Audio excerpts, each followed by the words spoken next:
Was ist denn nun los? Gehen Sie weiter! Sie sind doch nur Gefreiter! Wo kommt der? Von der Stadt. Wir lassen uns nicht verführen! Nur von den Unteroffizieren! Sei doch mal still! Das sieht ja alles so schrecklich gleich aus. Ja, hier ist auch alles gleich.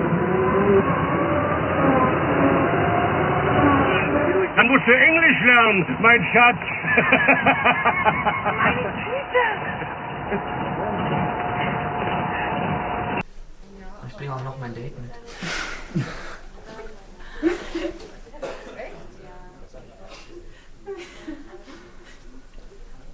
Die Leute scheinen sich prächtig zu amüsieren. Wir haben eine tolle Beerdigung organisiert. Vielleicht lasse ich meine auch hier ausrichten. Leute, die sich in unserem Badezimmer umgucken, werden bevorzugt. Ach, das war geschmacklos.